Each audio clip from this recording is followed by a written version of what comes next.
This morning at about 7:15 a.m., Wichita police officers were dispatched to the report of check the welfare of a person in the 600 block of West 30th Street South. The caller indicated that there were two individuals that may have been sleeping but appeared to be slumped over in a pickup truck in front of their residence. Officers arrived initially at that scene, attempted to make contact, and although we're still investigating the exact circumstances of what happened, at one point the driver of the truck abruptly drove away, running over the leg of one of our patrol officers. That officer was taken to a local hospital and they are being treated for potential bone break injuries to one of their legs, but they are in stable and good condition. Officers were, as I mentioned, already at the scene and in the area. We initiated a pursuit of that vehicle that started at that location. It was briefly interrupted somewhere in the area of McLean and Douglas, where the officers briefly may have lost contact with it.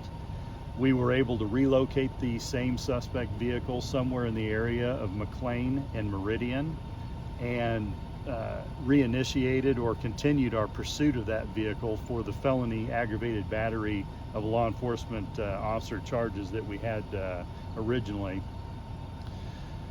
The pursuit ended up here at this location in the area of 15th Street North and Meridian, where it ran a stop sign and crashed into another vehicle.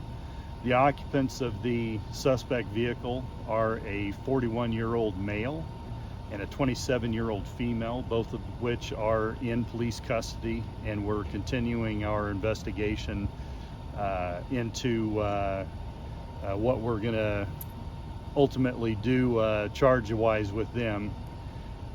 The occupant of the other vehicle here at the scene was a 51-year-old female, and she was transported to a hospital with potentially serious injuries.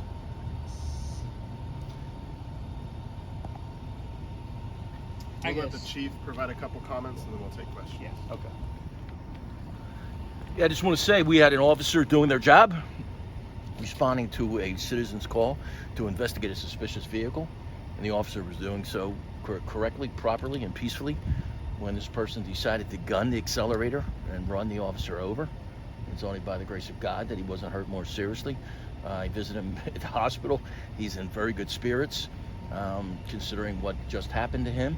But we also have a citizen that is in the hospital with serious injuries as well. And all of this was completely preventable. This individual decided to engage in a high-speed chase early in the morning, ends up here in a residential neighborhood.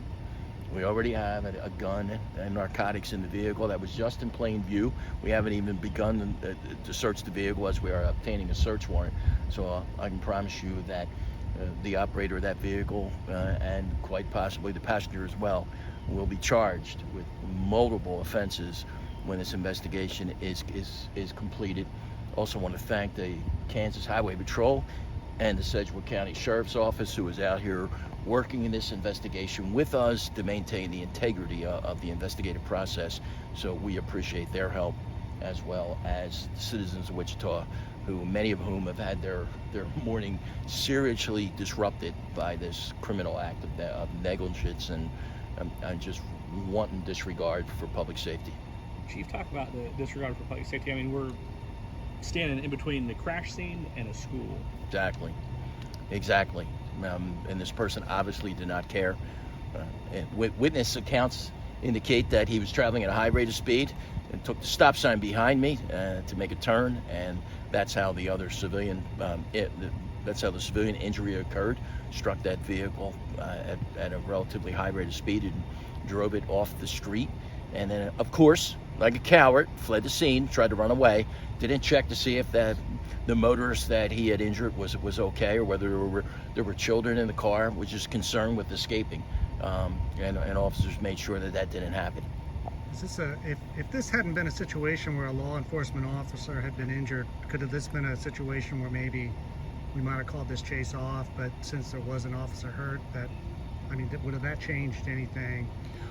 So when officers and supervisors make that decision, they consider all the factors: the speed of the vehicle, the amount of traffic that's on the road at the time, as well as the type of neighborhood that it's in and what that individual is wanted for. So as we do with every single pursuit, we will evaluate that later. Right now, we're going to conduct a criminal investigation, and then we will conduct an internal review of the pursuit. But there's no indication at this time that this pursuit was not conducted properly, given the circumstances and the seriousness of the offense that occurred. I mean, literally, these officers they knew an officer had been run over by this individual. It was still unclear just how serious those injuries were.